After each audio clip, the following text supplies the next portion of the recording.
রায়েদের ঠোঁটে খেলা করল এক তীক্ষ্ণ দম্ভ ভরা হাসি।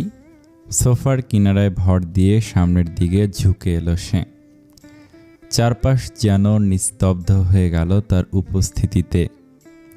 চোখে মুখে সেই 2 দিন আগের পুরনো অদম্য দৃষ্টি। আপনি কি চান সবার সামনে আমি আপনাকে কোলে তুলে নিয়ে যাই? মৌনতার বুক হঠাৎ করে কেঁপে উঠল। চারপাশে চোখ বুলিয়ে দেখল হোস্টেলের প্রায় সব মেয়ে তাদের দিকে তাকিয়ে আছে।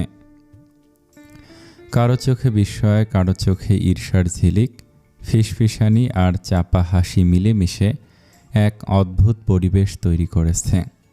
কিন্তু সবাইকে ছাপিয়ে আলাদা করে চোখে পড়েছে রায়েত। তার উঁচু দেহ, গাঢ় দৃষ্টি, ঠোঁটের বাঁক, সব কিছুতে এক ধরনের অচেনা সৌন্দর্য, যেন অদম্য শক্তি আর অমোঘ আকর্ষণ মিলে তৈরি হয়েছে তার ভিতরে। মেয়েদের দৃষ্টি তার ওপর আটকে আছে, কেউ লুকিয়ে তাকাচ্ছে, কেউ বা প্রকাশ্যে মুগ্ধ দৃষ্টিতে চেয়ে আছে। মৌনতারের গালে হালকা লালচে আভা ছড়িয়ে গেল। হাত ছাড়াতে পারছে না, চোখ সরাতে পারছে না, অথচ ভেতরে ভেতরে দম বন্ধ কর অস্বস্তি আর অজানা এক অনুভূতির ঘূর্ণি তাকে আচ্ছন্ন করে ফেলেছে। মৌনতাকে স্থির দাঁড়িয়ে থাকতে দেখে রায়েত আবার বলল, আশা করি আমি কেমন মানুষ সেটা আপনাকে আর নতুন করে বোঝাতে হবে না। মৌনতার বুক ধড়ফড় করে উঠল। দৃষ্টি নামিয়ে নিলেও ভেতরের তোলপাড় থামল না। নিজের অজান্তে এক পা এগিয়ে গেল সে। না পারতেই যেতে হলো। পাশে দাঁড়িয়ে নিশি দৃশ্যটা দেখছিল নিঃশ্বাস আটকে। হঠাৎ তার ঠোঁটের কোণে এক চওড়া হাসি ফুটল। ফিসফিস করে নিজের মনে বলল, আর লাভটা হলো কি আঙ্কেল? তবে একটা কথা, এই সম্পর্কটা কিন্তু ভীষণ পছন্দ হয়েছে আমার। নিশি স্থির দাঁড়িয়ে রয়েছে। দুজন অভিমানী অথচ অব্যক্ত টানে বাঁধা মানুষ যেন অদ্ভুত এক সমীকরণে জড়িয়ে আছে। চোখে মুখে অস্বীকার, তবু পা দুটো একই পথে এগোচ্ছে। একে অপরকে না মেনে নিয়েও তারা ধীরে ধীরে গাড়ির দিকে এগিয়ে চলছে। কি হবে ওদের ভবিষ্যৎ? সকালটা তখন সবে জেগে উঠেছে। ভোরের আলো ধীরে ধীরে শহরটাকে স্পর্শ করছে। চারপাশে হালকা কুয়াশার আস্তরণ, শিশির ভেজা ঘাসে জমাট ফোঁটা ঝকঝক করছে। রাস্তার কয়েকটা গাড়ির সুর মিশে আছে বাতাসে। কোথাও আবার দোকানের ঝাঁপ টেনে খোলা শব্দ ভেসে আসছে। রাস্তায় খুব একটা ভিড় জমেনি। 2-1টা রিক্সা অলস ভঙ্গিতে চলে যাচ্ছে। গাড়ির পাশে দাঁড়িয়ে আছে মৌনতা আর রায়েত। সকালের নরম আলোয় মৌনতার মুখ আরও ফ্যাকাশে, আর চোখে স্পষ্ট ভয়। বাবার রাগের কথা ভেবে বুকের ভেতরে ভেতরে অদ্ভুত এক ভয় কুড়ে কুড়ে খাচ্ছে। বাবা যদি তাকে বাসায় দেখে তখন কি হবে? বাবার কঠোর চোখ, রাগী কণ্ঠ সব যেন কল্পনাতেই তার বুক কাঁপিয়ে তুলছে। ভোরের এই ফাঁকা রাস্তায় দাঁড়িয়ে থাকলেও তার মনে হচ্ছে যেন বাবার ভারী দৃষ্টি কোথাও থেকে তাকে দেখছে। রায়েত শান্ত স্থির। সে পকেট থেকে ফোন বের করে মৌনতার দিকে বাড়িয়ে দিল। মৌনতা ইতস্তত করে কাপা হাতে ফোনটা নিল। মুহূর্তে বিপরীত পাশ থেকে ভেসে এলো দাদাজানের দৃঢ় কণ্ঠস্বর, মৌনতা? জি দাদাজান। তুমি রায়েত নানু ভাইয়ের সাথে ঘরে ফিরে আসো, কোনো কথা নয়। কথা শেষ হতেই লাইন কেটে গেল। যেন কোনো সুযোগই রাখলেন না প্রশ্ন করার বা প্রতিবাদ জানানোর। মৌনতাকে অবশ করে দিল এই হুকুম। রায়েত ফোনটা নিঃশব্দে মৌনতার আঙুল থেকে নিয়ে নিজের পকেটে রেখে দিল। তারপর গম্ভীর মুখে গাড়ির ড্রাইভিং সিটের দিকে ফিরে গেল। সিটের দরজা খুলে ভেতরে ঢুকতে গিয়েও থেমে দাঁড়ালো সে। কিছুক্ষণ গভীর দৃষ্টি দিয়ে তাকে রইল মৌনতার দিকে। তার চোখে কোনো খুনসুটি নেই, শুধু দৃঢ়তা আর নিয়ন্ত্রণ। নিচু শক্ত স্বরে মৌনতার উদ্দেশ্যে বলে উঠল, গাড়িতে উঠুন। কিন্তু মৌনতা আপন ভাবনায় মশগুল থেকে স্থির দাঁড়িয়ে থাকে। এতে রায়েত ভুরু কুঁচকে শুধায়, এখন কি সিটেও কোলে করে বসিয়ে দেওয়ার চিন্তা ভাবনা করছেন নাকি? মৌনতা এক মুহূর্ত তাকে রইল। তার ভেতরে ভেতরে অসহায় ভয়, বাবার মুখোমুখি হওয়ার আতঙ্ক, সব মিলিয়ে সে দোটানায় ভুগছে। তবুও দাদাজানের নির্দেশ অমান্য করার সাহস তার নেই। তাই কিছু না বলে নিঃশব্দে দরজা খুলে ভেতরে বসে পড়ল। গাড়ির ভেতরে এক অদ্ভুত নিস্তব্ধতা। জানালার বাইরে সকালের আলো ঝাপসা হয়ে ঢুকছে, ভেজা কাঁচে শিশিরের দাগ টেনে দিচ্ছে। শহরের কোলাহল ধীরে ধীরে জেগে উঠছে বটে, কিন্তু এই গাড়ির ছোট্ট জায়গার ভেতরটা যেন সময় গুমোট হয়ে আছে। রায় ড্রাইভিং সিটে বসে আছে, ঘাড় সোজা, মুখ গম্ভীর। ড্রাইভিং করতে করতে দৃঢ় কণ্ঠে সে শুধায়, সিট বেল্ট বাঁধেন। মৌনতা একটু নড়ল না, চুপচাপ বসে রইল। তার মনোভাব পরিষ্কার, সে এখানে বসেছে কেবল দাদাজানের নির্দেশে, আর হোস্টেলের সামনে কোনো অপ্রয়োজনীয় দৃশ্য না ঘটানোর জন্য। এর বাইরে কিছু নয়। তবু একটা দীর্ঘশ্বাস নিয়ে সে ভাবুক ভঙ্গিতে সিট বেল্টের দিকে হাত বাড়ালো। আঙুলগুলো ছুতেই তার মনে হলো তার মন অন্য কোথাও চলে গেল। মনে হলো বুকের ভেতর জমে থাকা ভয় আর অস্বস্তির ভারে হাতের নড়াচড়া থেমে গেছে। রায় তার প্রতিটি ভঙ্গি লক্ষ্য করল। মেয়েটার মনোযোগহীনতা, অন্যমনস্ক চেহারা তাকে অস্বস্তি দিচ্ছিল। তার ভুরু সামান্য কুঁচকে গেল। হঠাৎই সে ঝুঁকে এলো সামনে। মৌনতা চমকে উঠল। হঠাৎ তার পেটে স্পর্শ অনুভব করল। চোখ পিটপিট করে তাকিয়ে দেখল রায়ের ঠান্ডা গম্ভীর মুখে সিট বেল্টের বেল্টটা ধরেছে। কোনো কথা নেই, কোনো ব্যাখ্যা নেই, যেন শুধু দায়িত্বের মতো এগিয়ে আসা। মৌনতার বুক ধক করে উঠল। দ্রুত হাত সরে নিল সে, যেন স্পর্শটা তার জন্য অত্যাধিক হয়ে উঠেছে। সিট বেল্ট তার বুকে গা ঘেঁষে শুয়ে রইল, কিন্তু তার চোখ নামল না নিচের দিকে। ঠোঁট কামড়ে রইল সে। সিট বেল্ট বাঁধা শেষে রায়েদ আর একবারও তাকালো না। নিঃশব্দে নিজেকে সোজা করে নিল, স্টিয়ারিং শক্ত করে ধরল।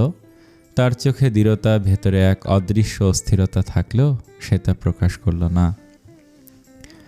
গাড়ির ইঞ্জিন আবার স্টার্ট হতেই সকালের সেই নিস্তব্ধতা কেটে গেল। বাইরের পৃথিবী গতিশীল হলো, অথচ ভেতরে মৌনতারের বুকের ধরফরানি আর রায়েদের গম্ভীর নীরবতা মিলে এক অদৃশ্য ভারী আবহ তৈরি করে রইল। গাড়ির ভেতরে নীরবতা ঘন হয়ে আছে। ইঞ্জিনের গর্জন আর বাইরের রাস্তার সকালের হালকা কোলাহল মিলিয়ে একটা চাপা আবহ তৈরি করছে। মৌনতা সামনে তাকিয়ে, চোখে দোটানা আর গলায় অস্বস্তির সুর। দীর্ঘক্ষণ চুপ থেকে হঠাৎ মৌনতা শুধালো, এটা কিন্তু বাড়াবাড়ি। রায়েত সামনের দিকে স্থির দৃষ্টি রেখেই স্টিয়ারিং আঁকড়ে ধরে বসে আছে। চোখের কোণে সামান্য ভাঁজ পড়ে ভ্রু কুঁচকে গেল। গম্ভীর ঠান্ডা কণ্ঠে প্রত্যুত্তর করল, কি বলতে চাইছেন? মৌনতার বুক ধরফর করে ওঠে, তবুও থেমে যায় না। কণ্ঠে বিরক্তি মিশে যায়। যেটা বলছি সেটাই। এভাবে এসে হুট করে সবার সামনে এসব করা উচিত না। মানুষ কি বলবে? রায়দের ঠোঁট কষে বেঁধে আছে, দৃষ্টি এখনো সামনে। গাড়ি নির্ভুল গতিতে এগোচ্ছে। দৃঢ় অবিচল ভঙ্গিতে সে প্রত্যুত্তর করল, কে কি বলল? I don't care. মৌনতা শক্ত কণ্ঠে জবাব দিল, বাট আমি কেয়ার করি এসব। এরপর যেন বাদ ভাঙে। মৌনতা এক নাগাড়ে বলে চলতে থাকে। তার কণ্ঠে জমে থাকা ভয়, ক্ষোভ, অস্থিরতা মিশে যায়। হাত কাঁপতে থাকে, আঙ্গুলের নখ সিটে আঁচড় কেটে যায়।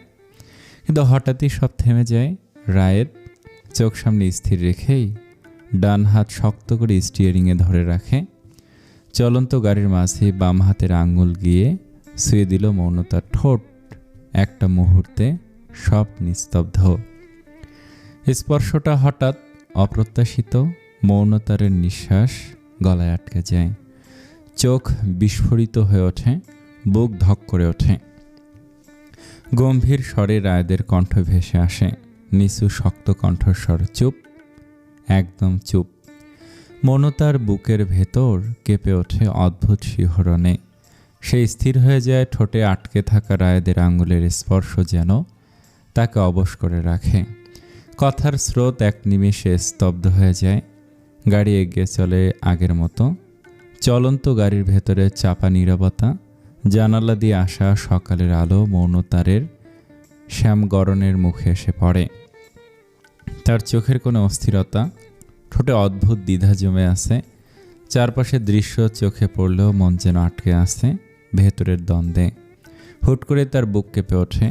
অকারণে মনে পড়ে যায় সেই রাতের ঘটনা, সেই মুহূর্ত যখন সে রাগে অন্ধ হয়ে রায়েতকে চরিত্রহীন বলেছিল।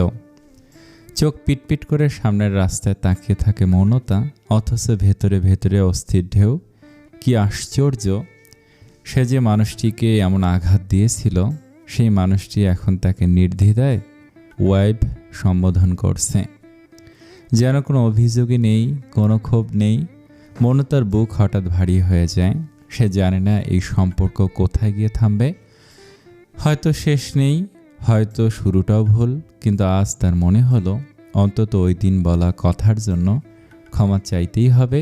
সরি বললে তো মানুষ ছোট হয়ে যায় না। সম্পর্ক যদি ঠিক নাও হয়, তবুও সরি তো কেবল সরি। দীর্ঘক্ষণ ভেতরে দ্বিধা চলার পর মৌনতারের কণ্ঠে ফিসফিস করে বেরোয়, সরি। রায়েত পাশ ফিরে তাকায় না, সামনের রাস্তার দিকে দৃষ্টি স্থির রেখে ড্রাইভিং চালিয়ে যায়। কণ্ঠ ভারী গম্ভীর কেন? মৌনতারের চোখে খানিক আর্দ্রতা জমে। সে ফিসফিস করে জবাবদিহির মতো প্রত্যুত্তর করে, আমার ওই দিন ওইভাবে আপনাকে বলা উচিত হয়নি। আমি আপনার ক্যারেক্টার নিয়ে কথা বলেছি। রায়েদের ঠোঁটে একপাশে হালকা হাসি খেলে যায়। সে হাসির ভেতর লুকিয়ে আছে গভীর কষ্ট। সেও প্রত্যুত্তর করে, ওই দিনের কথার রিপ্লাই তো আমি দিতে পারিনি।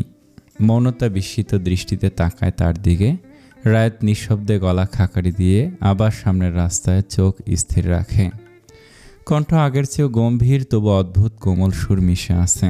আপনি জানেন, ওই দেশের জন্য হয়তো এই চরিত্রহীন ট্যাগটা নর্মাল। মানুষ হয়তো হাসতে হাসতে বলে, ভুলে যায়, কিন্তু আমার জন্য সেটা কখনোই নর্মাল ছিল না। সব কিছু আমার কাছে ছিল অ্যাবনর্মাল। ওদের মতো নর্মাল লাইফ আমি কখনো লিড করতে পারিনি। মৌনতারের বুক হঠাৎ অচেনা শিহরণে ভরে ওঠে। তার চোখ রায়েদের দিকে নিবদ্ধ হয়। সামনের আলো, গাড়ির কাঁচ পেরিয়ে সে রায়েদের তীক্ষ্ণ চেহারায় পড়ে, যেন তাকে আরও দৃঢ় করে তোলে। সে নিঃশ্বাস আটকে রাখে, অবশেষে ধীরে ধীরে প্রশ্ন করে ফেলে, কেন পারেননি? চলন্ত গাড়ির হঠাৎ ব্রেক কষে থেমে যায়। মৌনতার বুক ধক করে ওঠে। গাড়ির ধাক্কায় সামনে ঝুঁকে পড়তে যাচ্ছিল, কিন্তু অভিজ্ঞ ভঙ্গিতে রায়েদের হাত শক্ত তাকে থামিয়ে দেয়। দৃঢ় কোমল এক স্পর্শে সে যেন মুহূর্তেই নিরাপদ হয়ে যায়। রায়েত এক ঝলক তাকালো মৌনতার দিকে। তার দৃষ্টিতে অদ্ভুত গাম্ভীর্য, চোখে যেন কোনো অলিখিত সত্যি গাঢ় হয়ে আছে। Because of you. মৌনতা হতভম্ব, চোখের পাতা কেঁপে ওঠে। তার জন্য কেন রায়েত নর্মাল লাইফ লিড করতে পারেনি সে প্রশ্ন করে। মানে? রায়েত কোনো ব্যাখ্যা না দিয়ে আবার গাড়ি চালু করে। হালকা ভুরু কুঁচকে গম্ভীর দুষ্টুমির মিশ্রণে কণ্ঠে আওড়ালো, মানে আমাকে আমার মা মাথায় ঢুকিয়ে দিয়েছে। আমি মানি বা না মানি, দেশে আমার একটা ওয়াইফ আছে। এতমের প্রপোজ পেয়েছি, দুষ্টু ছিলামও, তবু ওদের ডাকে সাড়া দিতে পারিনি। মৌনতারের ঠোঁট থেকে বিরক্তি ঝরে, সি।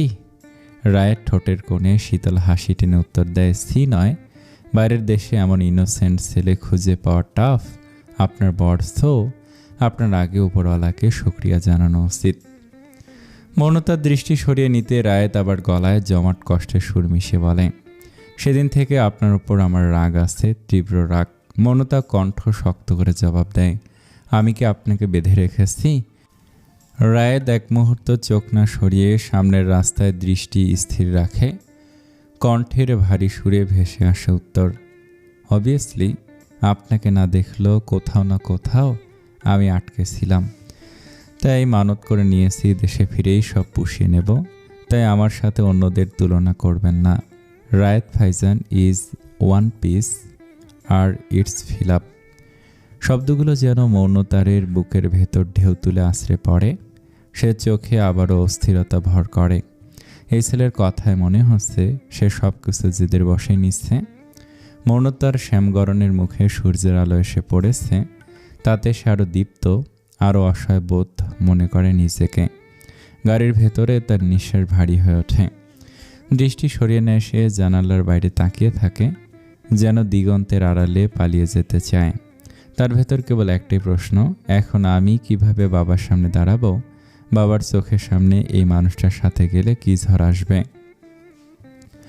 মৌনতারের বুক হাহাকার করে ওঠে। ভেতরে ভেতরে ইচ্ছে করছে এখনই দরজা খুলে দৌড়ে পালিয়ে যেতে, কিংবা চলন্ত গাড়ি থেকে ঝাঁপিয়ে পড়ে সব কিছু রীতি টানতে। কেন তার জীবনটা এমন ফাঁদে আটকে গেল? মাঝপথে দাঁড়িয়ে কেন? কোনো দিকেই যেন মুক্তির পথ নেই।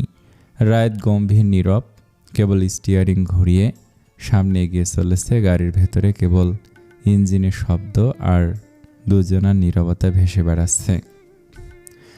দুপুর নামতে নামতে গাড়িটি এসে থামল দুতলা বিশাল বাড়ির সামনে। সূর্যের ঢলে পড়া আলোয় বাড়ির সাদা দেয়াল যেন আরও গম্ভীর, নিস্তব্ধ হয়ে উঠেছে। মৌনতা কোনো কথা না বলে গাড়ির দরজা ঠেলে নামল। তার পদক্ষেপে তাড়াহুড়া, মুখে শঙ্কা স্পষ্ট। মৌনতা নিঃশব্দে নেমে দ্রুত বাড়ির ভেতরে ঢুকল। তার মুখে ভয়ের রেখা, পদক্ষেপে অস্থিরতা। ডাইনিং হলে ঢুকতে দৃশ্যটা যেন জমাট বেঁধে গেল। টেবিলে সারি সারি খাবার সাজানো, চারপাশে পরিবারের সদস্যরা চুপচাপ খেতে ব্যস্ত। মৌনতা স্থির দাঁড়িয়ে রইল, আর পা সামনে বাড়াতে পারল না। হঠাৎই নিবিড় চৌধুরীর চোখে পড়ল দরজায় দাঁড়িয়ে থাকা মৌনতায়। ভাতের লোকমা তোলা হাতটা ঠোঁটের কাছে থেমে গেল। মুহূর্তেই দৃষ্টি কঠিন হয়ে এলো তার। সে চেয়ারে হ্যান্ডেল ভর দিয়ে হঠাৎই উঠে দাঁড়ালো। মুহূর্তে বাকি সদস্যদের চোখের মণি বিস্ফোরিত। শ্বাস ভারী হয়ে উঠল। সাথে সাথে রুম নিস্তব্ধ হয়ে গেল, যেন বাতাসও স্থির হয়ে আছে। পর মুহূর্তে দাঁড়িয়ে থাকা মৌনতার পেছন দিয়ে প্রবেশ করল রায়েত। তার আত্মবিশ্বাসী পদক্ষেপ, ঠান্ডা গাম্ভীর্য আর চোখের নিস্তরঙ্গ দীপ্তি ঘরের আবহ মুহূর্তে পাল্টে দিল। শ্বশুর জামাইয়ের চোখাচোখি হতেই যেন অদৃশ্য বজ্রপাত হলো ঘরে। রায়েত সামান্য ঠোঁট বাঁকিয়ে নিস্তরঙ্গ হাসি দিল। নিছক ভদ্রতার নয়, বরং নিঃশব্দে শক্তির জানানোর মতো। এই এক ফোঁটা হাসি নিবিড় চৌধুরীর বুকের ভেতর তীব্র আগুন জ্বালিয়ে দিল। নিবিড় চৌধুরীর গাল বেয়ে রাগের ছায়া নেমে এলো। তিনি আর স্থির থাকতে পারলেন না। হঠাৎই তিনি টেবিলে এমন জোরে চাপড় মারলেন যে টেবিলের প্লেটের ঝনঝন শব্দে সবাই কেঁপে উঠল। চারপাশ নিস্তব্ধ হয়ে গেল। চারপাশে চমকে ওঠা দৃষ্টি। এক মুহূর্তে খাবারের শব্দ থেমে গেল। শাহানা চমকে তাকিয়ে রইল স্বামীর দিকে। তার চোখে হতাশা, ঠোঁটে চাপা দীর্ঘশ্বাস। মনে মনে ভাবল, আবারও একই ভুল। রাগে অন্ধ হয়ে যাচ্ছেন, অথচ এই মুহূর্তে একটু ধৈর্যেই সব কিছু বদলে দিতে পারত। নিবিড় চৌধুরীর এহেন কার্যকলাপে আশ্চর্যজনকভাবে রায়েদের ঠোঁটের হাসি আরেকটু প্রসারিত হলো। চোখে অদ্ভুত এক ঠান্ডা দীপ্তি, যেন এই রাগ তার কাছে নিছক বিনোদন। রায়েত এক ফোঁটাও নড়ল না। টেবিলের চাপড়ের পরও শুধু ঠোঁটে এক অদ্ভুত খেলা খেলল। তার চোখ স্থির, নিঃশব্দে যেন বলে দিচ্ছে, আপনার রাগ আমাকে ভাঙতে পারবে না শ্বশুরমশাই। যুদ্ধ যদি হয় সেটা হবে আপনার নিয়মে নয়, আমার নিয়মে। মৌনতা স্থির হয়ে দাঁড়িয়ে রইল। চারপাশে সবার দৃষ্টি তার দিকে, অথচ সে মাথা নিচু করে আছে। কানে বাজছে শুধু টেবিলে চাপড়ানোর শব্দের প্রতিধ্বনি। হঠাৎই নিবিড় চৌধুরী দাঁতে দাঁত খিঁচতে ধীরে ধীরে চেয়ার ঠেলে উঠে দাঁড়ালেন। মুখে গাঢ় রাগ, চোখে অগ্নি। শরীরের প্রতিটি ভঙ্গি যেন রায়েদের দিকে ছুড়ে দেয়া চ্যালেঞ্জ। তিনি হনহন পায়ে হেঁটে চলে গেলেন করিডোর ধরে, কোনো কথা না বলে। শুধু বাতাসে ফেলে গেল উত্তপ্ত এক অগ্নিঝরা নীরবতা। শাহানা নিঃশব্দে মাথা নিচু করল, আর চোখে মায়ের ব্যথা, স্ত্রীর ক্ষোভ আর নারীর তীব্র বেদনা। কেন তিনি বোঝেন না সম্পর্ককে এভাবে টেনে ছিঁড়ে ফেলা যায় না? রায়েত গম্ভীর চাহনিতে সে দৃশ্য দেখল। ঠোঁটের কোণে হালকা টান, তবে চোখে কঠিন ইস্পাতের দৃঢ়তা। সে জানে এ যুদ্ধ কথা দিয়ে নয়, নীরবতাই শুরু হলো। টেবিলে বসা বাকিরা থম মেরে আছে। কারো সাহস হলো না কিছু বলার। মৌনতা নিঃশব্দে মাথা নিচু করে দাঁড়িয়ে রইল। বুকের ভেতর আতঙ্কে কেঁপে কেঁপে উঠছে। অথচ এই অদ্ভুত ঠান্ডা যুদ্ধে সে অনিচ্ছাকৃত এক চরিত্র হয়ে গেছে। সে জানে এই ঘরের প্রতিটি নিঃশ্বাসে আগুন জমেছে, আর সে আগুনের মাঝখানে তাকে বাঁচতে হবে। নিবিড় চৌধুরীর হনহন করে বেরিয়ে যাওয়া আর ভারী পায়ের শব্দ মিলিয়ে যেতেই ডাইনিং হলে অদ্ভুত এক চাপা নিস্তব্ধতা নেমে এলো। চারপাশে সবাই যেন হাঁফ ছেড়ে বাঁচলেও মৌনতাকে দেখে শাহানার বুক হু হু করে উঠল। মেয়েটা দরজার পাশে দাঁড়িয়ে আছে স্থির হয়ে, চোখে অব্যক্ত ভয়, ঠোঁটে কোনো কথা নেই, যেন এক নিঃশব্দ পুতুল যাকে এদিক থেকে ওদিক সরিয়ে রাখা হচ্ছে, অথচ তার নিজের ইচ্ছার কোনো স্থান নেই। শাহানা চেয়ার সরিয়ে ধীরে ধীরে উঠে দাঁড়ালেন। তার ভেতরে জমে থাকা মায়ের ব্যথা আর অনুরাগ যেন ঝড়ের মতো বুক চিরে বাইরে বেরিয়ে এলো। তিনি এগিয়ে গিয়ে মৌনতাকে নিজের কাছে টেনে নিলেন। চল মা, খেয়ে নিবি বলেই স্নেহ ভরা হাত দিয়ে মেখে একটা চেয়ারে বসালেন পাশে। মৌনতার চোখে অশ্রুর কুয়াশা জমে উঠল। শাহানা কাঁপা হাতে ভাত মেখে তুলে মেয়ের মুখে দিলেন। প্রতিবার খাবার মুখে দেওয়ার সময় তার চোখে ঝিলিক দিচ্ছিল অবাক্ত কান্না আর তীব্র অভিযোগ। কেন আমার মেয়েটাকে এভাবে সবাই খেলনার মতো টানাটানি করছে? ও তো মানুষ, মনের রক্ত মাংসের অস্তিত্ব, পুতুল নয়। মৌনতা আর নিজেকে সামলাতে পারল না। অশ্রু জমে গড়িয়ে পড়তে লাগলো গাল বেয়ে। সেই মুহূর্তে শাহানা তাকে বুকের মধ্যে টেনে নিয়ে জড়িয়ে ধরলেন। আদরের উষ্ণতায় যেন মুহূর্তেই মৌনতার সমস্ত ভয়ের বাঁধন খুলে গেল। সে মায়ের বুকের ভেতর মুখ লুকিয়ে হাহাকার চাপা দিল। রায়েত চুপচাপ কিছুক্ষণ তাকে রইল। তার গম্ভীর চোখে প্রথমবারের মতো এক ঝলক নরম আলোর আভাস ফুটে উঠল। শাহানার আলিঙ্গনে মৌনতা যেন বহুদিন পরে খুঁজে পেল সে একমাত্র নিরাপদ আশ্রয়, যেটা কেউ কেড়ে নিতে পারবে না। বাড়ির ভেতরে যেন উৎসবের আবহ। কাজিনরা সবাই ড্রয়িং রুমের বড় সোফাটায় একসাথে বসে আড্ডা জমিয়েছে। হাসি তামাশা হইচইতে চারিদিক মুখরিত। কারো হাতে চা, কারো হাতে কফি, আবার কেউ বালিশে হেলান দিয়ে গল্পে মশগুল। মাঝখানে লুডো, ইনো সব চলছে। তাদের একপাশে খানিকটা গম্ভীর ভঙ্গিতে সোফার কোণে বসে আছে রায়েত। সামনে রাখা কফির মগে আস্তে আস্তে চুমুক দিচ্ছে। তার চারপাশে আনন্দ উচ্ছ্বাস থাকলেও সে যেন নিজের ভেতরে ডুবে আছে, দৃষ্টি স্থির, কোনো কিছুতেই এতটা মিশে যাচ্ছে না। এই ভিড়ের মাঝেই রেহানা চতুর্ভঙ্গিতে চারিদিকে একবার চোখ বুলিয়ে নেয়। সবাই যখন হাসি ঠাট্টায় ব্যস্ত, সে সুযোগ বুঝে ধীরে ধীরে আড়ালে সরে যায়। করিডোরের কোণে গিয়ে মোবাইল বের করে ভাইকে কল লাগায়। গলার স্বর নিচু, কিন্তু ভেতরে উত্তেজনা স্পষ্ট। রুবুকে আনতে হবে, জানাবো ওর সাথে মৌনতার বিয়ে ঠিক হয়ে গেছে। এখন বড়দা জেদের বসে হয়তো দিয়েও দিতে পারে। কথাগুলো তাড়াহুড়োর ভঙ্গিতে বলে ফেলে রেহানা। সিঁড়ির ধাপ ধরে নিচে নামছিল মৌনতা। তার চোখে মুখে একটা চাপা অস্বস্তি। কয়েক ধাপ নেমেই তার দৃষ্টি আটকে যায় ড্রয়িং রুমের দিকে। ওখানে কাজিনদের ভিড়ের মাঝে সোফায় বসা রায়েত কফির মগ হাতে চুপচাপ বসে আছে, কিন্তু তার উপস্থিতি মৌনতাকে থামিয়ে দেয়। মুহূর্তে বুকের ভেতর অজানা অস্বস্তি গাঢ় হয়ে ওঠে। ওই ছেলের মুখোমুখি হওয়া তার পক্ষে এখন সম্ভব নয়। যত নিজেকে শক্ত রাখার চেষ্টা করুক, তবু ওকে এক ঝলক দেখেই যেন তার ভেতরে ঝড় বয়ে যায়। মৌনতা স্থির দাঁড়িয়ে থাকে কয়েক সেকেন্ড, তারপর দ্রুত ঘুরে দাঁড়ায়। পায়ের শব্দ টের না পাওয়ার মতো নীরবে আবার সিঁড়ি বেয়ে উপরের দিকে উঠে যায়। চারপাশের হাসি আনন্দ মুখর পরিবেশের মাঝেও তার ভেতরে শুধু একটাই সিদ্ধান্ত স্পষ্ট, যতদিন না রায়েত চলে যাচ্ছে ততদিন তার মুখোমুখি মৌনতা হবে না। রেহানা কল শেষ করে ধীর পায়ে রান্নাঘরের দিকে এগিয়ে আসে। রান্নাঘরের ভেতরে উকি দিতেই পরিচিত দৃশ্য চোখে পড়ে। চুলার পাশে বসে প্রতিদিনের মতো রান্নায় ব্যস্ত শাহানা মনোযোগ দিয়ে হাঁড়ি পাতিল নাড়ছে। তার পাশে সিমি দাঁড়িয়ে থেকে এটা ওটা এগিয়ে দিচ্ছে, আর শেহাতাজ নিরুদ্বেগ ভঙ্গিতে এক পাশে বসে গল্পে মশগুল, মুখ ভরা হাসি নিয়ে কিছু একটা বোঝাচ্ছে। এজন্য তাদের প্রতিদিনের রুটিন, নির্দিষ্ট ভূমিকা, নির্দিষ্ট মানুষ। দৃশ্যটা দেখে রেহানার ভেতর হালকা খসখসে বিরক্তি জেগে ওঠে।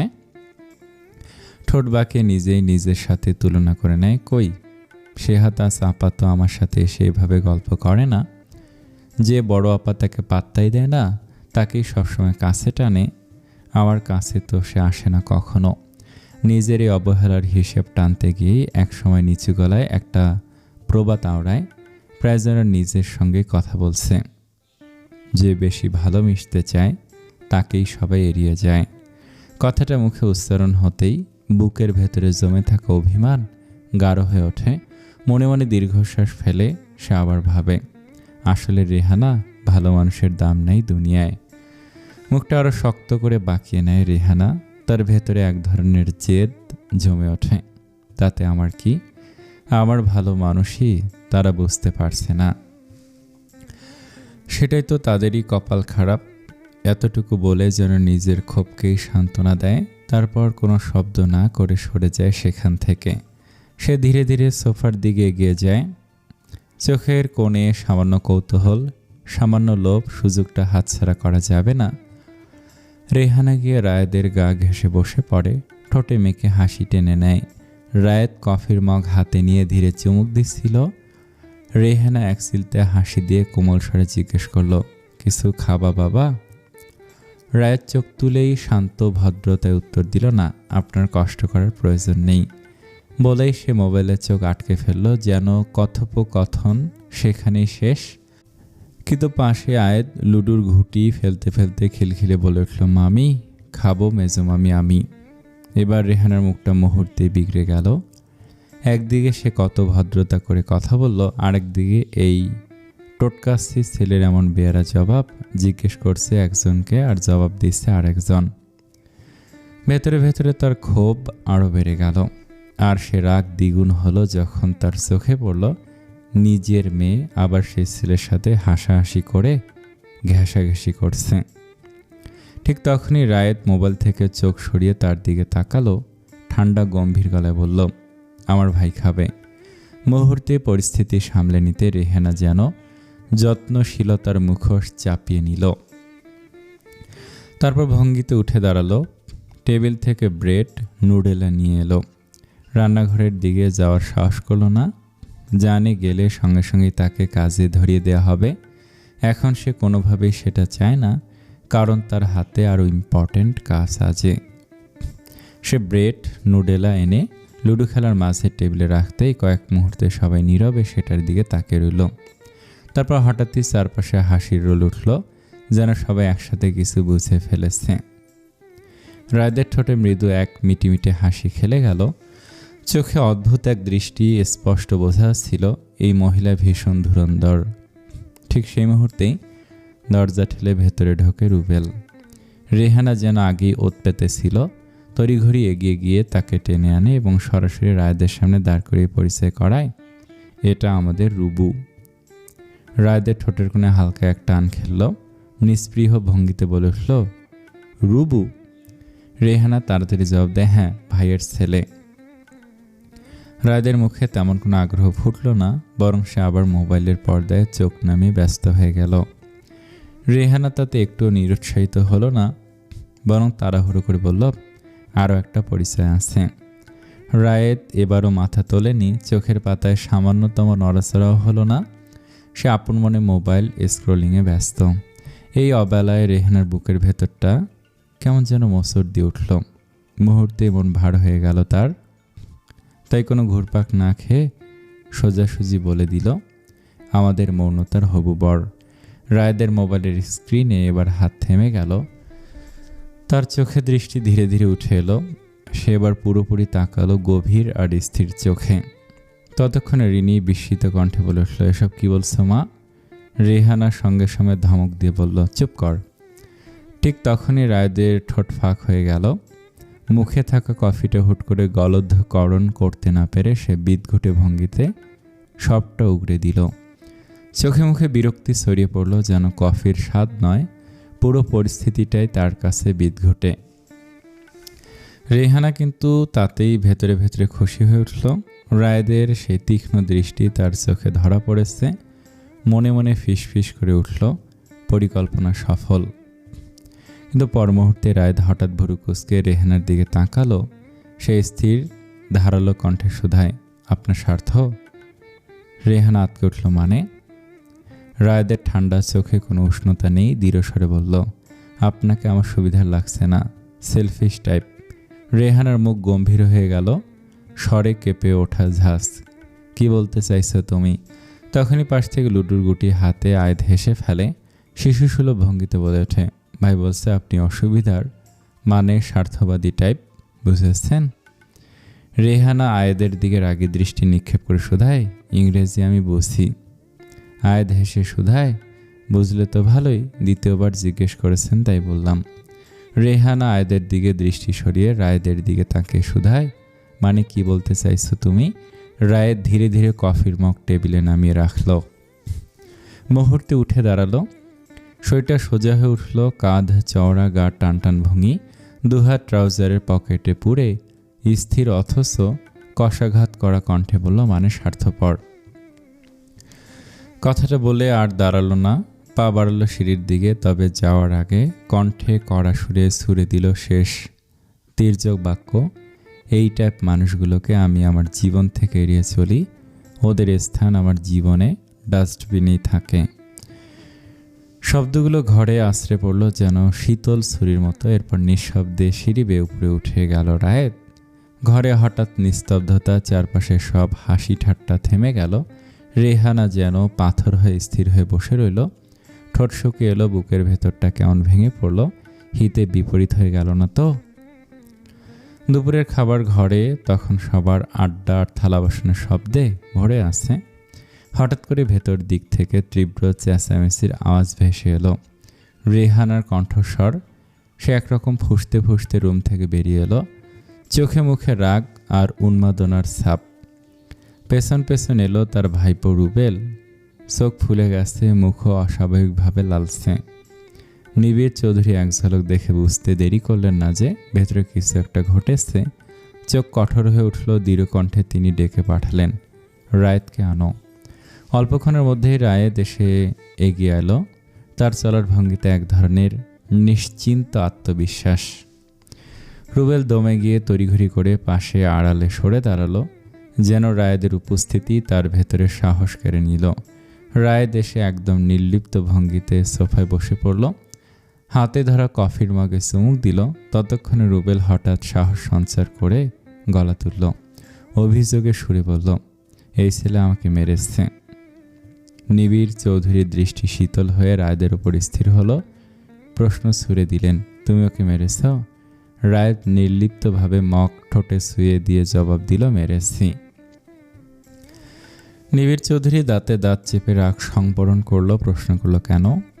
রায়েদ মৃদু হাসল, চোখে এক অদ্ভুত দুষ্টুমি আর চ্যালেঞ্জ বলল, সেটা আপনারা মাথা খাটান, বের হয়ে আসবে। ব্রেন না খাটিয়ে যদি শুধু আমাকে প্রশ্ন করেন তাহলে তো হবে না।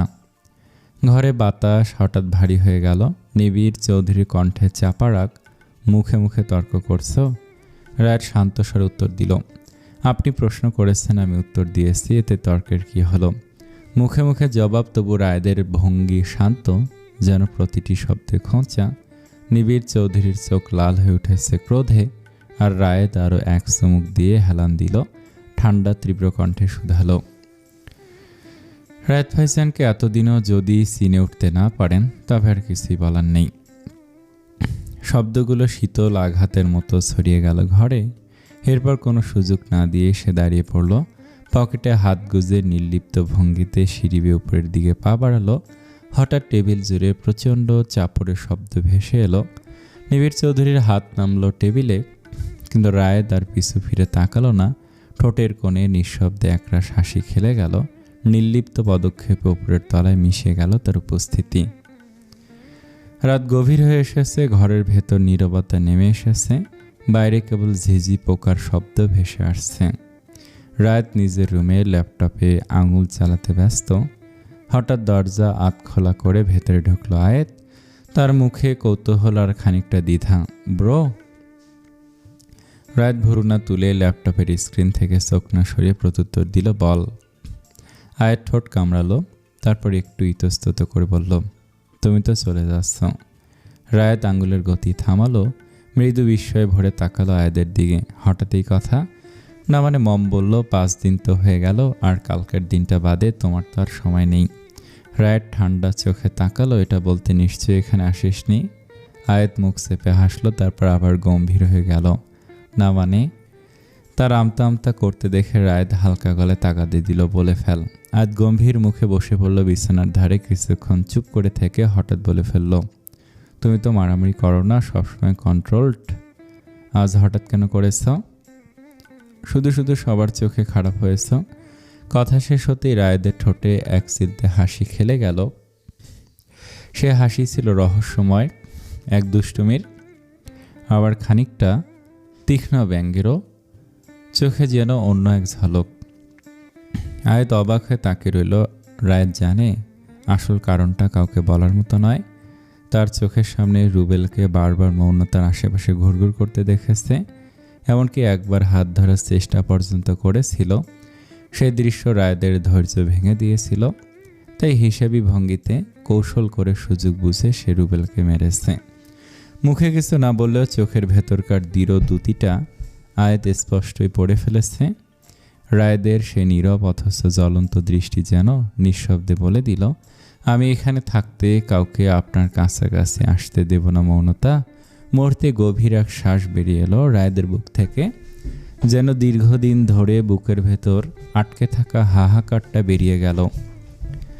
এখন আর মাত্র একদিন, কালকের পরেই সব শেষ। নিজের সাথে করা প্রতিশ্রুতি সে রেখেছে। শেষ মুহূর্ত পর্যন্ত মৌনতাকে সে চেষ্টা করেছে, কিন্তু তবুও বিপরীত দিক থেকে কোনো সাড়া, কোনো ভ্রুক্ষেপ সে পেল না। যেন তার সবটুকু চেষ্টা শূন্যে মিলিয়ে গেল। রাত জানে সে আর কিছু চাইবে না, জোর করেও না, ইঙ্গিত দিও না। এটাই শেষ, এভাবে সে বিদায় নেবে। হয়তো এটাই নিয়তি, এটাই ভবিতব্য। আকাশ ভারী মেঘে ঢাকা। সে গাঢ় মেঘের আড়াল থেকে আলো ফুঁড়ে বেড়াতে না পারার চারপাশে এক ধরনের অদ্ভুত গুমট নেমে এসেছে। জানালার ধারে দাঁড়িয়ে আছে মৌনতা। তার চোখ যেন দূরে কোথাও স্থির হয়ে আছে, অথচ মনের ভেতর ঢেউ খেলে যাচ্ছে একটার পর একটা অস্থির চিন্তার। গতকাল সকাল থেকে ঘটে যাওয়া সব কাহিনী যেন ভেসে বেড়াচ্ছে তার মাথার ভেতর। রায়েদ রুবেলকে মেরেছে এই খবরও তার কানে পৌঁছেছে, আর তারপরে রুবেল ঘর ছেড়ে চলে গেছে। এই পুরো ঘটনা বোঝা যেন এখন তার বুকের ওপর চেপে বসেছে। মৌনতা এক মলিন শ্বাস ফেলে। তার জীবনটা কোথায় থেকে কোথায় এসে দাঁড়িয়েছে সে যেন আর কিছুই বুঝে উঠতে পারছে না। ঠিক সেই সময় হঠাৎ ঝুপঝুপ করে বৃষ্টি নেমে এলো। অসময়ের বৃষ্টি, তবু তার শব্দে যেন এক আশ্চর্য প্রশান্তি। মৌনতার বৃষ্টিতে ভিজে বেড়ানোর কোনো শখ নেই, কারণ সামান্য ভিজলে জ্বর এসে তাকে বিছানায় ফেলে দেয়। তবুও কাছ থেকে বৃষ্টি দেখতে তার ভালো লাগে। বৃষ্টির টুপটাপ শব্দে, গাঢ় মেঘের গর্জনে মনে হয় যেন সব দুঃখ অভিমান এক ফোঁটা এক ফোঁটা করে গলে যাচ্ছে, ধুয়ে যাচ্ছে দূরে কোথাও। অবচেতন টানে গুটি গুটি পায়ে ছাদের দিকে রওনা দিল মৌনতা। মনে হলো এই বৃষ্টি দূর থেকে দেখা নয়, আরও কাছ থেকে অনুভব করার মতো জিনিস। ছাদে পা রাখতেই ভেজা বাতাসে তার শরীর কেঁপে উঠল। সেখানেই চোখে পড়ল রিনি আর সিমরানরাও ছাদে বসে আছে। তারা বৃষ্টির ছোঁয়া গায়ে মেখে আপন খেয়ালে হাসি তামাশায় মগ্ন। মৌনতার চোখে যেন ক্ষণিকের জন্য এক ঝলক আলো জ্বলে উঠল। বৃষ্টির মতো হালকা, ক্ষণস্থায়ী, তবু ভেতরে জমে থাকা ভার কিছুটা হলেও যেন হালকা করে দিল। আয়েদ আর নুরা তড়িঘড়ি করে ছাদ থেকে নিচে নেমে রায়েদকে ডাকতে গেলেও রায়েদের ভেতর কোনো উচ্ছ্বাস দেখা গেল না। চুপচাপ নিজের কাজ শেষ করে জানালার ধারে দাঁড়ালো সে। বাইরে ভিজে বাতাসের সোদা গন্ধ, টুপটাপ বৃষ্টির শব্দ কেমন যেন এক অদ্ভুত প্রশান্তি এনে দিল মনে। অনেকক্ষণ পর হঠাৎ কী ভেবে যেন ধীর পায়ে ছাদের দিকে পা বাড়ালো। ছাদে পা রাখতে চোখে পড়ল চিলে কোঠার বাইরে চেয়ার টেনে সবাই বসে আছে, বৃষ্টিকে উপভোগ করছে হাসি ঠাট্টায়। সেই ভিড় থেকে খানিকটা দূরে দাঁড়িয়ে আছে মৌনতা, একেবারে একা, নিঃশব্দে হেলান দিয়ে দাঁড়িয়ে আছে। আর ঝিরঝিরে বৃষ্টির ফোঁটা বাতাসে উড়ে এসে তার চোখে মুখে আছড়ে পড়ছে। মাঝে মাঝে কেঁপে উঠছে মেয়েটি। শুভ্র ওড়নায় ঢাকা মাথার এক পাশ থেকে কয়েকটা চুল বেরিয়ে এসে ভিজে কপালে লেপ্টে আছে। রায়েদের চোখ মুহূর্তের জন্য আটকে গেল, তারপরই দ্রুত দৃষ্টি সরিয়ে নিল। এ দৃশ্য কেনই বা সে দেখবে। ঠিক তখনই হুট করে নুরা দৌড়ে বৃষ্টিতে ভিজতে যাওয়ার জন্য উঠে দাঁড়াতে রায়েদ দ্রুত হাত বাড়িয়ে তাকে টেনে ধরল। কণ্ঠে দৃঢ়তা মিশিয়ে শুধালো, বাইরের ওয়েদার খারাপ, এমন হুটহাট ভিজতে নেই। ভাইয়ের আদেশ অমান্য করার মতো সাহস নুরার হলো না। এক ঝটকায় থেমে গেল তার ভেজার উচ্ছ্বাস। পাশে বসা রিনি আর সিমরানও ভিজতে যাওয়ার জন্য উঠে দাঁড়িয়েছিল, কিন্তু রায়েদের গম্ভীর কণ্ঠস্বর শুনে তারাও চুপসে গিয়ে আবার জায়গায় বসে পড়ল। আর সাহস করল না বৃষ্টির ফোঁটার নিচে দাঁড়ানোর। রাত ঘুরে দাঁড়িয়ে চলে আসার উদ্দেশ্যে পা বাড়াতেই হঠাৎই মৌনতা ইচ্ছাকৃতভাবে বৃষ্টির ভেতরে গিয়ে দাঁড়ালো। ফোঁটাগুলো মুহূর্তে তার কপাল, গাল আর পোশাক ঝাপটা মেরে পড়তে লাগলো। রায়দের ভেতরটা এবার টলমল করে উঠল। সে খুব ভালো করেই জানে মৌনতা এটা করেছে তাকে জিদ ধরানোর জন্যই। মুখে কিছু না বললেও এই আচরণ যেন চ্যালেঞ্জ ছুড়ে দেয়া। রায়ের ঠোঁটে চাপা হাসি টেনে নিজেকে সামলে নিল। বারণ করতে চেয়েও আর এগোলো না। সে জানে এই মুহূর্তে কিছু বললে উল্টো মৌনতার জিদকে উস্কে দেওয়া হবে। তাই সে পাত্তা দিল না, নিঃশব্দে ঘুরে দাঁড়ালো। নেমে যাওয়ার আগে শুধু একবার ঘুরে নুরাকে দৃঢ় কণ্ঠে বলে গেল, তুমি ভিজতে নামবে না। কথাটা বলে সিঁড়ির দিকে পা বাড়ালো রায়েত। পিছনে দাঁড়িয়ে থাকা মৌনতার চোখ অনিচ্ছায় রায়েদের পিছু অনুসরণ করলো। আর চোখে তাকিয়ে দেখতে পেল মানুষটা হয়তো সত্যি কষ্ট পেয়েছে। তার চোখে মুখের শক্ত রেখাগুলো তো সেই আঘাতে স্পষ্ট হয়ে আছে। তবু মৌনতার ভেতরকার জেদ কাজ করলো। ঠোঁটের কামড়ে ভেতরের শূন্যতাকে আড়াল করে নিল সে। কষ্ট পেয়েছে তো হোক, তাতে আমার কি, মনে মনে বিড়বিড় করলো মৌনতা। আজ বৃষ্টিতে নেমেই যেহেতু এসেছে, তবে মন জুড়ে জমে থাকা সমস্ত দুঃখ ভাসিয়ে দেবে এই ভিজে ওঠা শরীরে। আকাশের অঝোর ধারায় নিজের মতোই বুকের ভারী কষ্ট ভিজিয়ে ঝরিয়ে দিতে আজ সে ভিজবেই। রাত নেমে এসেছে। সবাই যখন নিজ নিজ রুমে ঘুমানোর প্রস্তুতি নিবে, তখনই মৌনতার গা কাঁপতে শুরু করে। তার শরীরটা ভারী হয়ে আসছে। মাথার ভেতর যেন এক অদৃশ্য হাত টেনে ধরেছে। বুঝতে বাকি রইল না সকালে এই হুটহাট বৃষ্টিতে ভেজার ফলেই হয়েছে সব। আরও রাত নামতে নামতেই জ্বর উঠবে, এটা সে নিশ্চিত জানে। কিন্তু ছোট মা রুমে থাকা মানেই বিপদ। জ্বর এলে সবাই প্যারায় পড়ে যাবে। ছোট মা তো সারাদিন ঘরের কাজ সামলান, বাচ্চা কোলে নিয়ে পরিশ্রান্ত হয়ে পড়েন। দিন শেষে অন্তত রাতে একটু ঘুমাতে, শান্তিতে ঘুমানোর অধিকার তার আছে। আর সে যদি আজ ছোট মার রুমে থেকে যায়, তাহলে নিঃসন্দেহে সে তার পেছনে ছুটতে ছুটতে ব্যস্ত হয়ে পড়বে। মৌনতা সেটা কোনোভাবেই চায় না। এইভাবেই ধীরে ধীরে ছোট মার রুমের দিকে এগোতে চোখে পড়ল সিমি অলরেডি নোভাকে ঘুম পাড়িয়ে দিয়েছে। ফিসফিসে আলোয় দেখা গেল সিমি যত্ন করে মৌনতার বালিশ ঠিকঠাক করছে, যেন মৌনতার শোয়ার সব প্রস্তুতি আগে ভাগেই সেরে রেখেছে। মৌনতার ভেতরে ঢুকতে সিমি মিষ্টি এসে বলল, আয় ঘুমাবি না, শুয়ে পড়। মৌনতার বুকের ভেতর কেমন যেন ধক করে উঠল। সে তো জানে এখানে শুলে রাতে তার জ্বরের ভার সবাইকে বইতে হবে। সে ঠোঁটে একরকম কৃত্রিম হাসি টেনে বলল, না, আজ আমি ড্রয়িং রুমে ঘুমাবো। সিমি চোখ বড় বড় করে তাকালো, মা সে আবার কেন? মৌনতা সামান্য ইতস্তত করে, তারপর মিথ্যে গড়ালো, আমার একটু পড়তে হবে। এখানে পড়বে আর কি? সিমি জোর দিল। না না, মৌনতা দ্রুত বলল, পড়ার সাথে আবার ক্ষুধাও লাগে। পড়তে বসলে তো একেবারে খিদে চেপে বসে। আমি টেবিলে বসে পড়বো, আর ঘুম এলে সোফার উপরেই ঘুমিয়ে যাব। সিমি প্রথমে রাজি হতে চাইল না, বারবার বলল, এখানেই থাক, এখানেই পড়, বাইরে শুতে হবে কেন? কিন্তু মৌনতার জোরাজোরি বা বরাবরের অনুনয়ে শেষে অবশেষে রাজি হলো সিমি। তবে তার চোখে মুখে অনিচ্ছার ছাপ রয়ে গেল স্পষ্ট। গভীর রাত নেমে এসেছে, চারপাশে স্তব্ধ, কেবল অদৃশ্য ঘড়ির কাঁটার টিকটিক শব্দ ভেসে আসছে। সারাদিনে আর একবারও রায়েদ বের হয়নি, কাজেই ডুবে থেকেছে অবিরাম। কাল সকালে তার ফ্লাইট, অথচ আজ রাতেও সে নিজের দায়িত্ব থেকে মুক্তি দেয়নি নিজেকে। হঠাৎ অস্থিরতা চেপে বসল, কফির শখ জাগল। তার এই পুরনো অভ্যাস, রাত যত গভীর হয় ততই কফির তীব্র আকাঙ্ক্ষা তাকে পেয়ে বসে। সে আকাঙ্ক্ষার জেরে সে রুম থেকে বেরিয়ে অন্ধকারেই সিঁড়ি বেয়ে নিচে নেমে এলো। এরপর সোজা রান্নাঘরের দিকে এগোলো। কিন্তু রান্নাঘরে ঢুকে সে কিছুই খুঁজে পেল না। এক কোণে কফির প্যাকেট আছে বটে, কিন্তু চায়ের মতো কফি হবে না। ফ্রিজ খুলতেই ঠান্ডা দুধের প্যাকেট চোখে পড়ল।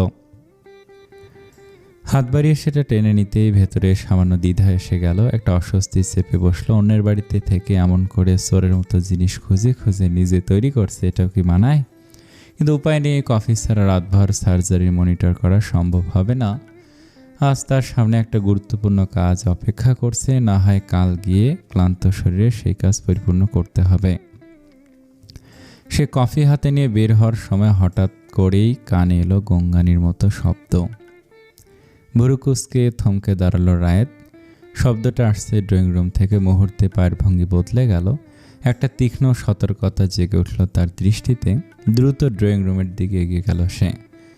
দরজার আড়াল পেরিয়ে ভেতরে ঢুকতে দৃশ্যটা যেন মুহূর্তে তাকে অবাক করে দিল। আলো আধারের মাঝে সোফার ধারে কুঁকড়ে শুয়ে আছে মৌনতা। মুখ গরমে ঝলসে লাল, শরীর কাঁপছে, ঠোঁট শুকনো, চোখ আধো বন্ধ। আশ্চর্য, এই সময় এখানে মৌনতা কেন? রাত মুহূর্তে বুঝে গেল এটা কোনো সাধারণ শুয়ে থাকা নয়। মেয়েটার শরীর জ্বরে কাতর হয়ে আছে, আর সকালে বাইরে হুটহাট ভিজে আসার পরিণামটা এখন ভয়ঙ্করভাবে প্রকাশ পাচ্ছে। নিবিড় চৌধুরী সবেমাত্র লাইব্রেরি থেকে বেরিয়ে এসেছেন। ঘরের নিস্তব্ধতার ভেতর হঠাৎই কানে এলো অদ্ভুত এক গঙ্গানির শব্দ। কপালে ভাঁজ পড়ল তার। ড্রয়িং রুমের দিকে এগিয়ে থেকে শব্দটা ভেসে আসছে। পা টেনে টেনে ধীরে ধীরে এগোতেই চোখে পড়ল সোফার কোণে আধো শোয়া অবস্থায় মৌনতা। শরীর কুকড়ে গেছে, ঠোঁট ফেটে গেছে, শুকিয়ে উঠছে অদ্ভুত যন্ত্রণায়, যেন গঙ্গাচ্ছে মেয়েটা। নিবিড় চৌধুরী এগোতে নিতে ঠিক তখনই আচমকা রায় এগিয়ে এসে মৌনতার পাশে দাঁড়ালো। অজানা এক অস্বস্তি নিবিড় চৌধুরীর বুক জুড়ে ভর করল। কেন জানি তিনি আর পা এগোলেন না, আড়ালে স্থির দাঁড়িয়ে রইলেন, যেন চোখের সামনে দৃশ্যটাকে নিঃশব্দে পর্যবেক্ষণ করেছেন। রায় তড়িঘড়ি করে হাত বাড়িয়ে মৌনতাকে ধরলে স্পর্শ করতেই বুঝতে পারল শরীর জ্বরে পুড়ে যাচ্ছে, মেয়েটা কাতরাচ্ছে, ঠোঁট শুকনো, কপাল গরমে যেন আগুন। চারদিক নিঝুম এই মধ্যরাতে, আশেপাশে কেউ নেই। মৌনতার ঝাপসা চোখ খুলে তাকালো একবার। শ্বাস কাঁপছে, গলা শুকিয়ে এসেছে। আধো চেতনায় ফিসফিস করে ডাক দিল, মা। মৌনতার কাতর স্বরে মা ডাক শুনে রায়দের বুকের ভেতর হঠাৎ যেন শ্বাসরোধী টান তৈরি হলো। সে পা বাড়িয়ে শাহানাকে ডাকতে গিয়েও থমকে দাঁড়ালো। কিভাবে ডাকবে? এত রাতে কারো ঘুম ভাঙানোটা অভদ্রতা হবে। তার ওপর ডাকতে গেলে একগাদা প্রশ্নের ঝড় নেমে আসবে, যা এই মুহূর্তে সে একেবারেই চাইছে না। কারণ সে নিজেই তো একজন ডাক্তার, চাইলে কাউকে বিরক্ত না করে এই পরিস্থিতি সামাল দিতে পারে। কিন্তু সত্যি কি সব এত সহজ?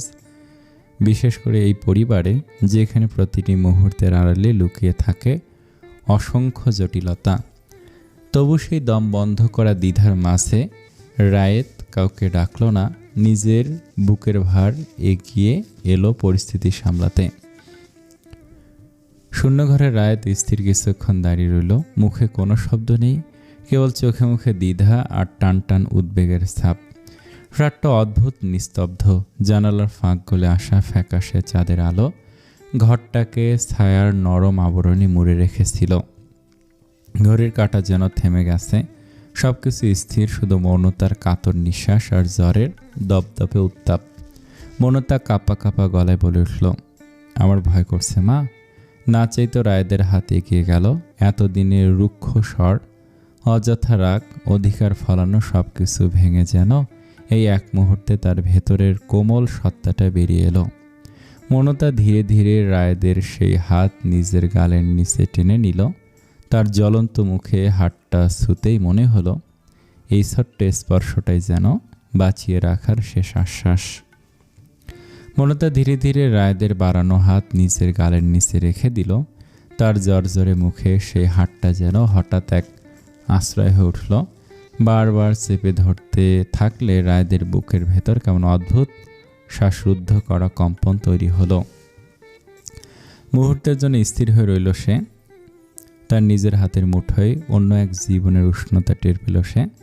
তারপর নিজের ভেতরের অস্থিরতা সামলে নিয়ে মৃদু নরম স্বরে শুধালো, আমি আছি, আপনি একা নন, সব ঠিক হয়ে যাবে, জ্বরও কেটে যাবে। তার কণ্ঠস্বর ঘর ভরার নিস্তব্ধতাকে ভেঙে যেন নতুন এক সান্ত্বনা এনে দিল। চারপাশে নিঃশব্দ, শুধু তাদের দুজনের হৃদস্পন্দনেই যেন শোনা যাচ্ছিল চাঁদের আলোয় তাদের হাতের মুঠোটা স্পষ্ট দেখা যাচ্ছে। দুটি জীবনের অদ্ভুত বাঁধন যেন এক মুহূর্তে গড়ে উঠেছে, যেন সে হাতের মুঠোয় হাজারো অনুচ্চারিত কথা লুকিয়ে আছে। ঠিক তখনই নিবিড় চৌধুরী এগিয়ে আসছিলেন। রাগে তার দৃষ্টি ধূসর হয়ে উঠেছিল, কিন্তু দৃশ্যটা চোখে পড়তেই তার পা থমকে গেল। অন্ধকার আলো মিশ্রিত ঘরে তিনি দেখলেন মৌনতা নিজেই রায়েদের হাত শক্ত করে ধরে রেখেছে, যেন সে হাতটাই তার একমাত্র ভরসা। নিবিড়ের চোখের গভীরে এক নিমেষে কাঁপন বয়ে গেল। বুকের ভেতর তীব্র অগ্নিঝড় জ্বলে উঠলেও বাইরে থেকে তিনি স্থির হয়ে দাঁড়িয়ে রইলেন নিঃশব্দে আড়ালে। মৌনতা চোখ বন্ধ করে ব্যথার ভেতর হাত শক্ত করে জড়িয়ে ধরে বলল, আমার কষ্ট হচ্ছে। রায়েত স্নিগ্ধ দৃষ্টিতে তার মাথায় হাত বুলিয়ে দিল, শান্ত স্বরে আশ্বাস দিল, এখনই চলে যাবে জ্বর, আর কষ্ট হবে না আপনার। মৌনতার ঝাপসা চোখ উপরে উঠল, অস্পষ্ট দৃষ্টি দিয়ে একবার তাকালো রায়েদের দিকে, এরপর ঠোঁট কেঁপে উঠল মা। একবার উচ্চারণ করে সে নিস্তেজ হয়ে চোখ বুজে নিল। রায়েদের বুকের ভেতরে হাহাকার জেগে উঠল। এক অজানা মায়া তাকে আচ্ছন্ন করে ফেলল। মেয়েটার কপালে লেপ্টে থাকা চুলগুলো আলতো হাতে সরিয়ে দিল সে। হাত ছুঁয়ে টের পেল তীব্র জ্বর, আর দেরি করা যাবে না, শরীর রেসপন্স করতে হবে। কিছুক্ষণ স্থির দাঁড়িয়ে থেকে রায়েত ধীরে ধীরে মৌনতাকে কোলে তুলে নিল। তার প্রতিটি পদক্ষেপ ছিল সাবধানী, যেন ভঙ্গুর কোনো ফুলকে বহন করছে। নিবিড় চৌধুরী জানতেন এভাবে আড়ালে দাঁড়িয়ে কিছু দেখা অন্যায়, তবু তার চোখ সরে গেল না। তিনি নীরব সঙ্গী হয়ে রায়েদের পিছু পিছু হাঁটলেন। রুমের আধো অন্ধকারে দরজার আড়াল থেকে নিবিড় নিঃশব্দে তাকে রইলেন। ভেতরে রায়েত মৌনতাকে আস্তে করে বিছানায় শুয়ে দিল। তার মুখে অদ্ভুত এক শান্ত মনোযোগ, যেন পৃথিবীতে এই মুহূর্তে আর কিছুই নেই। একটু পরে তাড়াহুড়ো করে ওয়াশরুম থেকে পানি ভরা বালতি নিয়ে এলো। প্রথমে খুব কোমল হাতে মৌনতার মাথার ওপর পানি ঢেলে দিল। জ্বরের তাপে লাল হয়ে ওঠা মুখটা ভিজে উঠতে রায়েত সাবধানে ভেজা চুলগুলো মুছে দিল।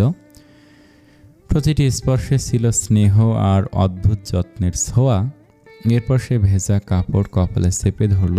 ঝুঁকে এসে নিঃশ্বাসের মতো নরম স্বরে ফিসফিস করে বলল, আমি আছি মৌনতা, আপনার কিছু হবে না, দেখবেন জ্বর এখনই কমে যাবে। সে দৃশ্য বুকের গভীরে হাহাকার জাগালো নিবিড় চৌধুরীর। তিনি জানতেন এভাবে গোপনে তাকিয়ে থাকা অন্যায়, তবু চোখ ফেরাতে পারলেন না। তার মনে হলো এই ছেলেটার তো এসব বিষয়ে কোনো অভিজ্ঞতা থাকার কথা নয়, তবুও কি অদ্ভুত মমতার যত্ন করছে সব কিছু। অজান্তে চোখ ছলছল করে উঠল তার, কিন্তু শক্ত মুখ গম্ভীর যেন ভেতরের ঝড় লুকিয়ে রাখতে চাইছেন। আজ তার মেয়ের এত জ্বর, উৎকণ্ঠিত হওয়া উচিত ছিল, অথচ তার মনে কোনো উৎকণ্ঠার ছাপ নেই। বদলে এক অদ্ভুত প্রশান্তি। হঠাৎ বুকটা কেন এত হালকা লাগছে, হৃদয়ে ঘুরে বেড়াতে লাগলো এর উত্তর। এই ছেলেটার আন্তরিক যত্নের কারণেই কি সব চিন্তা উৎকণ্ঠা বিদায় নিয়েছে? ভেতরে ভেতরে নিজে সিদ্ধান্ত নিয়ে প্রশ্ন ভরে উঠলেন তিনি। এতদিন কি তবে তিনি ভুল করে এসেছেন? থার্মোমিটার বারবার দেখেও রায়েত বুঝতে পারল মৌনতার জ্বর একটুও কমছে না। তার গলা শুকিয়ে এলো, স্থির দাঁড়িয়ে রইল সে। মনে মনে জানে শরীর রেসপন্স করানো জরুরি, কিন্তু কিভাবে? মৌনতা অচেতন, অথচ সে তো সম্পূর্ণ সচেতন। হাত কাঁপছে, বুকের ভেতর ধকধক শব্দ যেন কানে বাজছে। অসহায়তা জমে বুকটা ভারী হয়ে আসছে। হতাশে নুহাকে বারবার মেসেজ পাঠালো সে, কিন্তু প্রতিবারই স্ক্রিনে একটাই উত্তর ভেসে উঠল, অফলাইন। হয়তো এখন গভীর ঘুমে। অনেকক্ষণ দ্বিধার পর অবশেষে ভিজে কাপড় হাতে নিয়ে মৌনতার মাথার কাছে বসে গেল রায়েত। তার কপাল বেয়ে বিন্দু বিন্দু ঘাম ঝরছে। সাদা টি শার্ট ভিজে একেবারে জুবুথুবু। সামনে ঝুলে পড়া চুলগুলো ঘামে লেপ্টে ফর্সা মুখ ঢেকে ফেলেছে। তবু তার হাত কাঁপছে না, আর শুধু চোখে ভেসে উঠছে এক অদ্ভুত গভীর উৎকণ্ঠা, যেন পৃথিবীর সব চিন্তা এখন সামনে থাকা অচেতন এই শ্যামবর্ণের একটি মুখের ভেতরে সীমাবদ্ধ। দরজার আড়াল থেকে সে দৃশ্য দেখে নিবিড় চৌধুরী বুকের ভেতরে এক অদ্ভুত ধাক্কা লাগলো। অনেকটা যেন কেউ ভেতর থেকে চেপে ধরল তাকে। পা হঠাৎ আর এগোলো না। দীর্ঘ এক নিঃশ্বাস নিয়ে নিঃশব্দে সরে দাঁড়ালেন তিনি। নিজের রুমের পথে হাঁটতে হাঁটতে বুকের ভেতর প্রশ্নগুলো ঝড়ের মতো ঘুরপাক খেতে লাগলো। এতদিন কি আমি ভুলই করে এসেছি? এই ছেলেটার হাতে কি তবে আমার মেয়ের সত্যিকারের আশ্রয় লুকিয়ে আছে? মৌনতার শোক কি তবে এখানেই নিহিত? পুরো শরীর রেসপন্স করা রায়দের পক্ষে সম্ভব হলো না। আশ্চর্য! ডাক্তারি জীবনে কতবারই না নার্সদেরকে রোগীদের শরীর রেসপন্স করতে দেখেছে সে, কিন্তু আজ কেন যেন তার বুকের ভেতর অস্বস্তির ঢেউ খেলে গেল। চোখ সরিয়ে নিল সে, যেন অপরাধ বোধ গ্রাস করছে। শেষ পর্যন্ত কেবল মৌনতার দুহাত আর গলা মুছে দিল। তারপর নিচে নেমে পা মুছতে গিয়ে থমকে গেল। মেয়েটির নরম তুলতুলে পায়ের গাঢ় উষ্ণতা যেন অদ্ভুত এক স্মৃতি ফিরিয়ে আনল। হঠাৎ ব্যাগের কথা মনে পড়ল তার। ব্যাগ খুলে বের করলো রূপার চিকন একটি পায়েল। এক টুকরো স্মৃতি, এক টুকরো না বলা গল্প। বিয়ের 1 বছর পর মৌনতা যাবে ভেবে আগে ভাগেই কিনে রেখেছিল এটা, কিন্তু কেন জানি না তখন ব্যাগেই রেখে দিয়েছিল। আর আজ এই নিঃশব্দ রাতের গভীরে অবচেতনে সেটি বের করে মৌনতার পায়ে পরিয়ে দিল। মেয়েটি নিশ্চুপ শুয়ে আছে, তবু মনে হলো পায়েলের শব্দে যেন এক মৃদু সাড়া জেগে উঠল বাতাসে। কিছুক্ষণের মধ্যেই জ্বরের প্রকোপ আস্তে আস্তে কমতে লাগলো। রায়দের কপাল কিছুটা স্বস্তিতে ভিজে উঠল। দূরের মসজিদ থেকে ভোরের আজান ভেসে এলো। সেই ধ্বনির সাথে যেন রাতের নিঃশ্বাস ধীরে ধীরে মিলিয়ে গেল। রায়ত মৌনতার পায়ের কাছ থেকে ধীরে ধীরে উঠে দাঁড়ালো। জানালার কাছে গিয়ে স্থির দাঁড়িয়ে রইল। অন্ধকারে ঢাকা বাহিরের আকাশ ফিকে আলো ফুটছে। তার দৃষ্টি ছুঁয়ে গেল ভোরের প্রথম রেখা।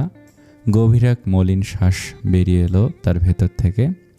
আর মাত্র কিছু সময় রাত ফুরিয়ে এসেছে, আর সে আবারও পাড়ি দেবে সেই চিরচেনা জায়গায়, জাপানে। মুহূর্তেই ভেতরের ঘরটা অদ্ভুত এক শূন্যতায় ছড়িয়ে পড়ল, যেন ভোরের আলো আর বিদায়ের ব্যথা একসাথে গাঢ় হয়ে ছড়িয়ে আছে। সকালের মৃদু আলো জানালার পর্দা ভেদ করে ঘরে ঢুকছে। মৌনতার কপালে হালকা ঝড়ের বোঝা এখনো আছে, তবু শরীর যেন কিছুটা স্বস্তি স্বস্তি লাগছে। ঘুম ভাঙতেই তার মনে হলো হাতের কাপড়, পায়ের কাপড়ের একাংশ ভেজা। চমকে উঠে বসতে চোখে পড়ল খাটের পাশে রাখা বালতি ভরা পানি। তার পাশে পড়ে আছে কয়েকটা ভেজা কাপড়, যেগুলো স্পষ্টতই জরপট্টি হিসেবে ব্যবহার করা হয়েছে। এক মুহূর্তের জন্য তার ভেতরটা দোটানায় পড়ে গেল। কিছু বুঝে ওঠার চেষ্টা করতেই তখনই হঠাৎ মনে পড়ল, হ্যাঁ, গত রাতে ছোট মার রুম থেকে আসার পর হঠাৎ করেই তার জ্বর উঠেছিল। বুকের ভেতরটা জ্বরে যাচ্ছিল, মাথাটা ভারী হয়ে আসছিল। এরপর কি হয়েছে ঠিক মনে নেই। মৌনতা ধীরে ধীরে হাত তুলে মাথায় রাখল। আঙুলের ফাঁকে ভেজা চুলের স্পর্শ তাকে হতবাক করে দিল। কেউ নিশ্চয়ই পানি ঢেলেছে তার মাথায়। জ্বর হয়তো অনেক বেড়ে গিয়েছিল। চারদিকে চোখ বুলালো সে। খাট, টেবিল, জানালা সবকিছু আগের মতো, কিন্তু আশেপাশে কেউ নেই। মৌনতার বুকের ভেতর এক অদ্ভুত কৌতূহল দানা বাঁধল। কে করেছে সব? প্রথমে মনে হলো হয়তো মাই করেছে। মা হয়তো রাতে তার জ্বর দেখে ছুটে এসেছে, যত্ন করেছে, আবার ভোরে উঠে রান্নাঘরে চলে গেছে। কিন্তু হঠাৎ আর একটা চিন্তা এসে ধাক্কা দিল তাকে। এই রুমে তো রায় ছিল, সে কোথায় তবে? মৌনতা কিছুক্ষণ স্থির হয়ে থাকলো, যেন ভেতরে ভেতরে উত্তর খুঁজছে। নিজের অজান্তেই ঠোঁটে মৃদু এক বাঁকা হাসি ফুটে উঠল। হয়তো তার জ্বর দেখে রুম ছেড়ে দিয়েছে, এতটুকু আক্কেল তো নিশ্চয় আছে। এই ভেবে মৌনতা দীর্ঘশ্বাস ফেলল। জানালার বাইরে সকালের আকাশ মেঘলা, যেন কালকের বৃষ্টির রেশ এখনো ঝুলে আছে বাতাসে। চারপাশ নিস্তব্ধ, তবু অদৃশ্য এক স্পর্শ যেন তার চারপাশে আলো বেড়াচ্ছে। ভোরের আলো পুরোপুরি ছড়িয়ে পড়েছে ঘরে। মৌনতাকে টানছিল রান্নাঘর থেকে ভেসে আসা শব্দ, হাঁড়িতে ভাজাভুজির শব্দ, মশলার গন্ধে মম করছে চারদিক। সে ধীর পায়ে রান্নাঘরে গিয়ে দেখে শাহনা ব্যস্ত হাতে কাজ সামলাচ্ছে। মৌনতা পরিস্থিতি বুঝে নিঃশব্দে এগিয়ে যায়। চুলায় ভাজা তরকারিতে হাত লাগায়, সবজি কেটে দেয়, মায়ের কাজে সাহায্য করতে থাকে। হঠাৎ শাহানা বিস্মিত দৃষ্টিতে তাকে বলে উঠলেন, তুই হঠাৎ আজ এত তাড়াতাড়ি উঠলি? কাল তো সিমির সাথে নাকি ঘুমাসনি? মৌনতা চোখ নামে নিল, বুঝলো মা কিছুই জানতেন না গত রাতের ঘটনা। মৌনতা রান্নাঘর থেকে চলে আসতে আসতে সে আস্তে উত্তর দিল, পড়া ছিল মা, তাই। শাহানা শুধু বললেন, আচ্ছা ব্রেকফাস্ট করে নিস। আচ্ছা। মৌনতা মাথা নেড়ে চলে এলো। করিডোরের দিকে হাঁটতে হাঁটতে তার চোখ সরে গেল সিমির ঘরের দিকে। উকি দিয়ে দেখতে পেল সিমি গভীর ঘুমে আচ্ছন্ন। তার মানে সেও জানে না কিছু। মৌনতার বুকটা ধপধপ করে উঠল। তাহলে ধীরে ধীরে মনে ভেসে উঠল রাতের ভেজা চুল, খাটের পাশে রাখা বালতি, ভেজা কাপড়ের স্পর্শ আর অচেনা তবু এতটাই যত্নে ভরা সেই মুহূর্তগুলো। তার মানে কি রায়েত? দরজার আড়ালে থেমে গেল মৌনতা। বুকের ভেতর হালকা এক কাঁপুনি, চোখে ঝাপসা আলো, মনের ভেতর প্রশ্ন ঘুরপাক খেতে লাগলো, অথচ উত্তর নেই। শুধু সকালের নীরবতা আর জানালার বাইরের আকাশ তার অস্থিরতা আরও ঘনীভূত করে তুলল। মৌনতা দ্রুত উঠে ছাদে এলো। হাঁপড়ের মতো বুক ওঠানামা করছে, চোখ সোজা গিয়ে পড়ল। রায়ের ঠিক তখনই ছাদ থেকে নামার পথে। সে পাশ কাটিয়ে চলে যাচ্ছিল, যেন মৌনতার কোনো অস্তিত্বই নেই। মৌনতারের বুকের ভেতর জমে থাকা প্রশ্নটা হঠাৎই বেরিয়ে এলো, আপনি আমাকে আমার শরীর স্পন্স করেছেন? পা থেমে গেল রায়েদের। হালকা ঝড়ো হাওয়া তার শার্ট দুলালো। এক মুহূর্তে নীরব থেকে সে ধীরে পিছু ফিরে তাকালো। ঠোঁটের কোণে তাচ্ছিল্যের হাসি ফুটে উঠল। হু আর ইউ? মানে? রায়েদের গলার স্বর কাছের মতো ধারালো। আপনি আমার কি হন যে আমি আপনার জ্বর কামড়ের জন্য শরীর স্পন্স করব? প্রশ্নটা যেন সরাসরি বুকের ভেতর গিয়ে বিঁধল মৌনতারের। কাপা কণ্ঠে বলল, তাহলে আমার জ্বর উঠেছে সেটা আপনি জানলেন কিভাবে? রায়েত মুহূর্তে দেরি না করে ঠান্ডা দীর্ঘকালে উত্তর দিল, শরীর স্পন্স কখন করে এই জ্ঞান নিশ্চয়ই আমার আছে। তারপরও মৌনতার চোখে অস্থিরতা। একগুয়ের মতো সে আবার জিজ্ঞেস করলো, যেটাই হোক আপনি করেছেন আমার শরীর স্পঞ্জ? রায়েত ভুরু কুঁচকে হেসে উঠল। নিজেকে এত স্পেশাল ভাব বন্ধ করুন। মেয়ে, আমি কেন আপনার গা মুছতে যাব? নিজেরটা সামলাতেই হিমশিম খাচ্ছি, আমার ঠেকা পড়েনি। বলেই কোনো বিরতির সুযোগ না দিয়ে সোজা ঘুরে দাঁড়ালো। ধাপে ধাপে সিঁড়ি বেয়ে নিচে গেল। পেছনে ফেলে গেল এক নিস্তব্ধ ছাদ আর আকাশ ভরা মেঘ। আসসালামু আলাইকুম। এই গল্পটা কেমন লাগছে কমেন্টে জানাবেন। আর নতুন গল্প ইতিমধ্যে এসে গেছে, যারা এখনও দেখেননি প্লিজ নতুন গল্পটা দেখে আসবেন।